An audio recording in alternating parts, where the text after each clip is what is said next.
Whenever I get to speak to anybody from any field, whether it's sport, business, engineers, whatever, and you regularly come into contact with people as a sportsman, you regularly come into contact with people in different training camps from different sports who have performed really well at a high level at the Olympics or World Championships. I regularly spoke to people in oil. When I recruited, I interviewed thousands of people. I always ask them what separates from the people that they've worked with or the people that they're surrounded by, what separates the good swimmers, the good engineers, the good business people from the very best. If you look around you in your office or in your place of work, whatever you do, if you look around, say there's 100 people, there'll be 80 of those people that are just clocking in at 9, just clocking out at 5. It's just an analogy, but mentally, they're kind of just coasting. And then from that top 20%, you want to be in that top 10%. So the question is basically, what separates people who are good, people who are in that top 20%, from people who are in the top 10% of the top 20%, so in the top 1%, 2%. That's what's the most important thing for me. And the answers I always get are that, of course, you've got talent and you've got genetics. Of course, you've got that, the natural kind of God-given ability or whatever you want to call it. But the answers that are much more important to me and you is that you get somebody who's super disciplined and who has an incredible work ethic.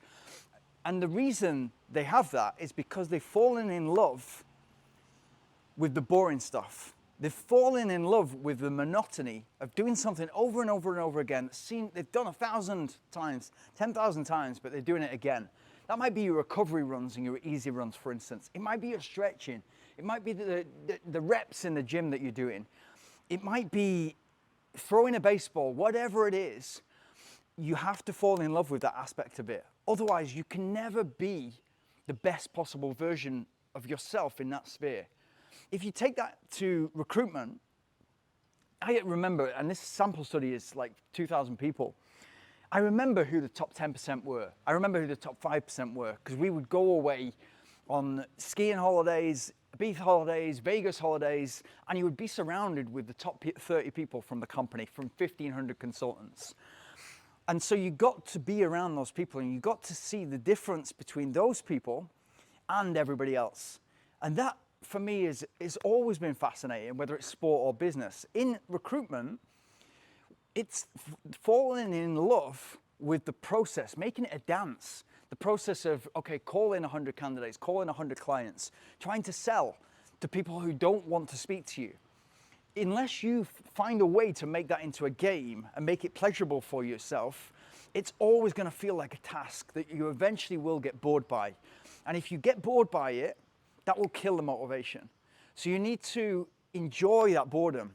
With running, I never ever felt this in running. No matter whether I had a 50K long run to do, no matter whether I had a 4-hour hill run to do, I never got bored of being on my own, running at a slow pace or running at a fast pace, doing an easy run, doing a recovery run, being in the gym, cross-training on the bike. I never ever got bored.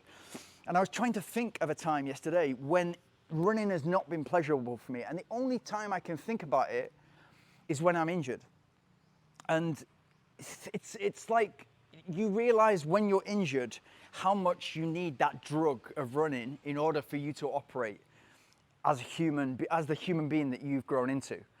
And therefore, it's so frustrating, it's so agonizing, the kind of back and forth, the trying to run before you're actually ready to, trying to lift weights before you're actually ready to, letting your body heal.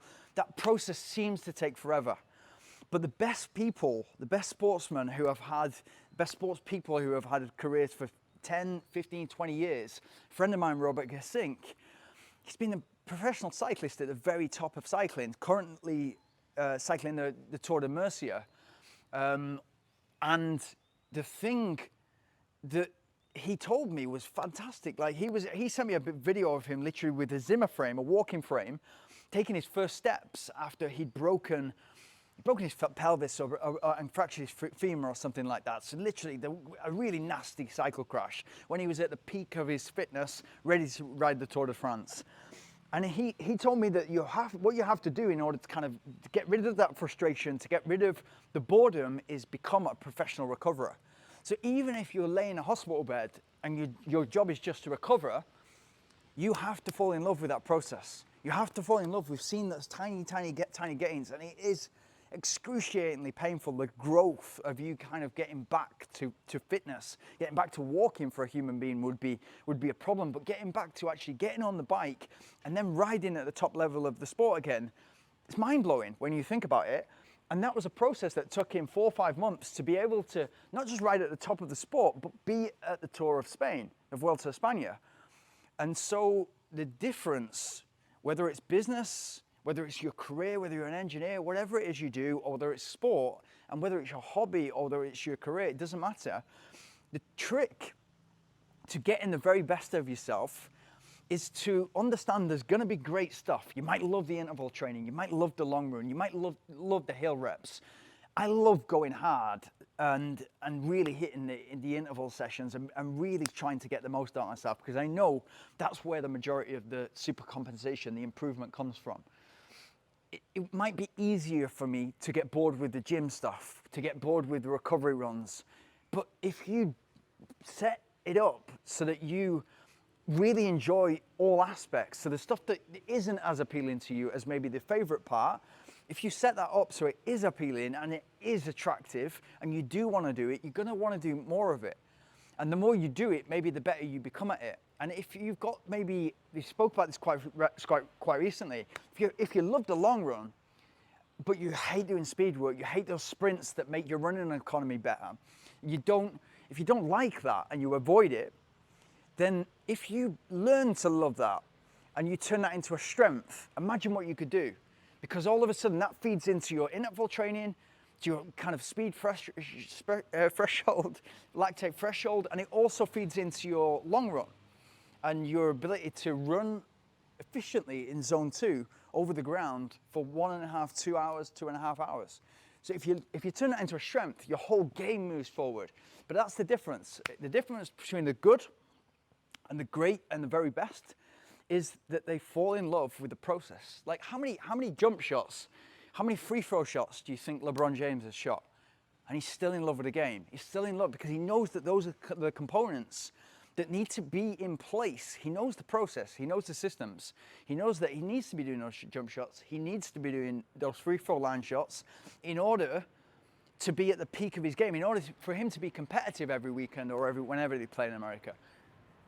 So you've got to have your whole game and you've got to be in love with the whole process. And you can easily quite call that passionate, or you're in the zone or whatever. It's not. It's a case of what you love and what you don't, and what you're bored of, but you know that it's completely necessary, and you learn to love it. To learn to fall in love with the boring parts